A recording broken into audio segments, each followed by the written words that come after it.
All right, today we are diving into something called the 6 stages framework. Think of it as a map that can help us make sense of the incredibly complex journey toward gender equity.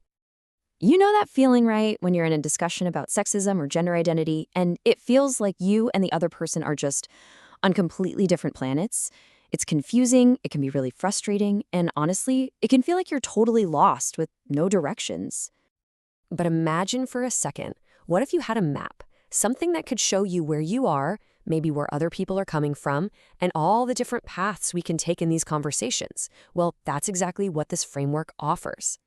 So this map is called the 6 stages framework. It was developed by Dr. Shungu Magadza, and it's basically a tool to help us understand the huge range of ways people respond to these topics. Now, this is absolutely crucial. This framework is not about judging people or putting them in boxes. It's about describing what we see, the behaviors and mindsets, so we can get a little more clarity.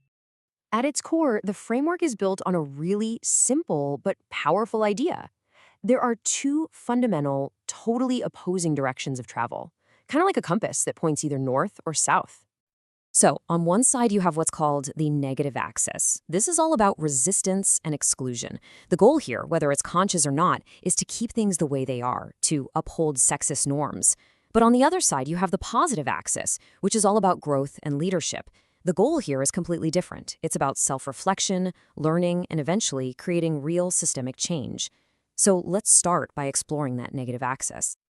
First up, let's take a little tour of the negative axis. This side of the map really charts out the whole journey from just simple inaction all the way to outright active hostility.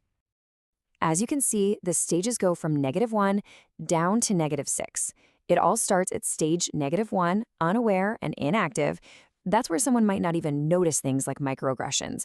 From there, it moves down toward more and more active forms of resistance. You know, a simple phrase can tell you so much. Take stage 2, dismissive and avoidant. Here, you might hear something like, "We're all equal now." On the surface, it sounds fine, but what it really does is minimize the ongoing impact of sexism and just shuts down any chance for a deeper conversation. And that brings us down to stage 4, blaming and deflecting. A classic example here is the phrase, "not all men." See, what this does is, yeah, it might acknowledge that inequality exists on some level, but it immediately pivots away from the systemic problem and often ends up shifting the focus right back onto the people who are experiencing the oppression in the first place. And of course, there are other common behaviors you'll see on this path, like mocking inclusive language, things like pronouns, or flat out denying that the gender pay gap is a real thing. It also includes sharing harmful stereotypes and even blaming survivors of gender-based violence. Okay, but that's only half the map. Let's flip it over and look at the other side, the positive axis. This is the path of growth, of learning, and of leadership. So here, the journey goes from +1 all the way up to +6. It starts with just a little spark, an initial awareness, and it builds all the way up to becoming a leader who actively works to transform systems for the better.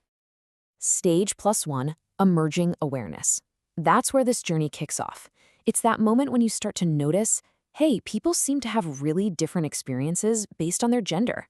You might get curious, but you don't really have the words or the clear understanding to explain what you're seeing yet. Now, stage +3, developing understanding, is a huge turning point. This is where a person stops just noticing and starts actively exploring their own biases, their own privilege. The whole focus shifts from talking and defending to listening and learning. And as people move further along this axis, you see their actions become more and more proactive. They don't just notice stereotypes anymore. They actually challenge them. They don't just learn for themselves. They start to support and mentor other people. And they begin to see past individual actions to the bigger picture, the structural barriers that need to be addressed. So let's look at where these two paths ultimately lead.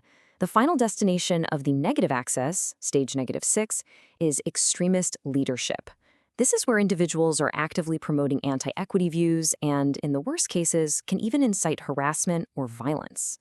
And then, in just a stunning contrast, the end point of the positive axis, stage +6, is transformational leadership. This is all about championing equity everywhere, actually building inclusive systems from the ground up and empowering marginalized voices to create real, lasting change. Okay, so we understand the layout of the map, but how do we actually use it in our daily lives? Well, the process is actually pretty straightforward. It's really just a simple three-step process. First, you identify the behaviors. What are you actually seeing and hearing? Second, you use the map to understand which stage those behaviors might fit into. And then finally, and this is the important part, you reflect on the journey. Is the movement heading towards more resistance, or is it moving toward growth? And I have to say this one more time because it is so important. This framework is a mirror, not a weapon. Its purpose is to help us build self-awareness and understanding, not to go around labeling or attacking people. It's all about recognizing patterns so we can navigate these tricky conversations better and hopefully encourage growth in ourselves and others. So I'm going to leave you with a question to think about. As you look at this map of resistance on one side and growth on the other, which stage do you recognize in yourself right now, today? And what about in the people, the workplaces, and the communities around you? Where are you on the map? And where do you want to go next?